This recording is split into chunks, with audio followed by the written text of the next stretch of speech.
On parlait d'initiatives. Nous avons dans le box justement des initiatives. Franck Ghislain Anguéné. Il est jeune, il est talentueux aujourd'hui. Il est sur ce plateau pour nous présenter son initiative. Franck Ghislain, bonjour. Salut Michael, Ça va bien? Docteur Beauregard, salut à tous les téléspectateurs. Ce n'est plus Docteur Beauregard, c'est Docteur Love maintenant. Ah, il est passé, Tu n'es pas au courant du mercato? regard au love. Félicitations docteur. Je vous en prie. C'est comme Alors. on a constaté que le beau regard ne passait plus au marché. On a donné Alors, il a fait exprès de m'interpeller. Voilà, puisqu'on parle d'initiative, Cola Sucré, Ouais. j'ai envie de te demander, avant de revenir à Franck Ghislain Anguéné, cette semaine, c'était quoi ton initiative? Enfin, mon initiative, moi, je suis en train de caca tous les petits frères qui m'embarquent à la canne, ils vont pas aller au stade supporter les Lions. Voilà l'initiative. Oui, c'est ça mon initiative, c'est ça mon initiative dans la Mais Babania, qu'est-ce que vous attendez pour l'applaudir? On parle justement de mobilisation. Franck Ghislain Anguéné est le promoteur de Omco. Omco qui est une agence marketing et qui fait également dans le... En fait, c'est le marketing autour du sport. Exactement. Présente-nous exactement Omco, s'il te plaît. Alors, Omco est une agence qui est donc, tu l'as dit tout à l'heure, Hub Management Consulting. Oui. Donc, nous, on accompagne les organisations sportives, Oui. les sportifs, Oui. les initiatives sportives, les événements sportifs, justement, dans une approche marketing. Vous savez, au Cameroun, c'est une compétence qu'on n'a pas beaucoup. Donc, Ouais. généralement, ce qu'on fait, c'est que lorsqu'il y a des événements à caractère sportif, des émissions sportives comme Aussi, celle-ci, ouais. par exemple, de temps en temps, donc on les accompagne.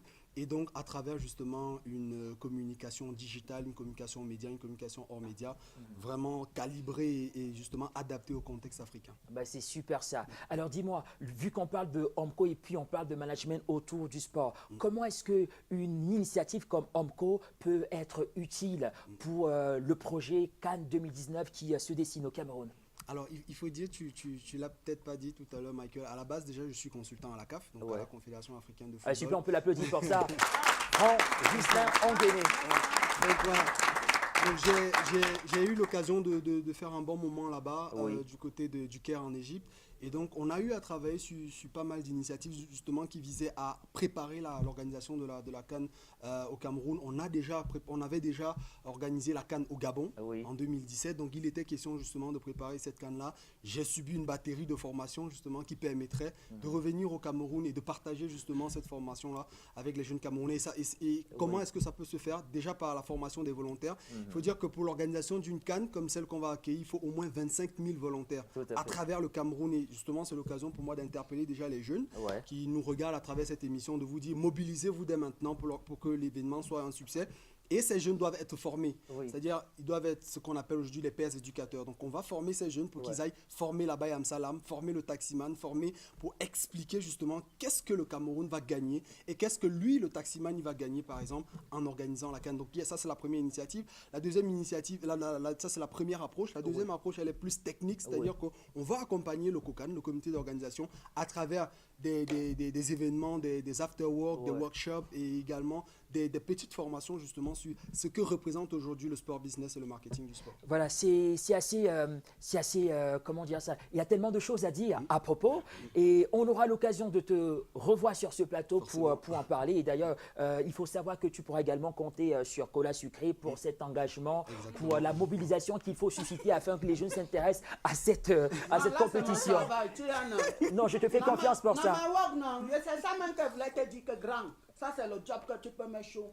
Pour mobiliser tous les jeunes pour venir. Tu vois, non? Ouais, ouais. Mais ça, c'est un bon truc que nous, les jeunes, on attendait. père. Voilà, Un l'initiative est ainsi présentée. Il faut dire également que tu as pris, tu étais à la bonne école, tu étais aux côtés également de Junior Bignam dans la cellule de communication de la CAF. C'était une belle expérience. Très belle expérience parce que déjà à l'époque, il faut dire que j'étais un jeune étudiant, je sortais des lyriques Oui. et donc c'était pas évident. Donc il fallait me mouler déjà à l'environnement de l'organisation Tout et à fait. aussi au système international. Ça m'a permis de rencontrer Ahmad Ahmad. On a eu à travailler pas mal de temps. On a travaillé également Oui. avec l'ancien président Issa Yatou.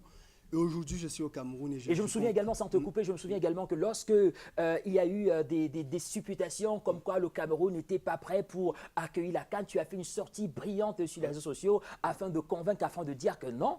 Pour ce qui concerne le Cameroun, il n'est pas question que la compétition, l'organisation de la compétition nous soit retirée. Justement, et je confirme encore ici aux téléspectateurs qui vous regardent, le Cameroun va bel et bien organiser la CAN 2019. Nous serons nous serons prêts le jour du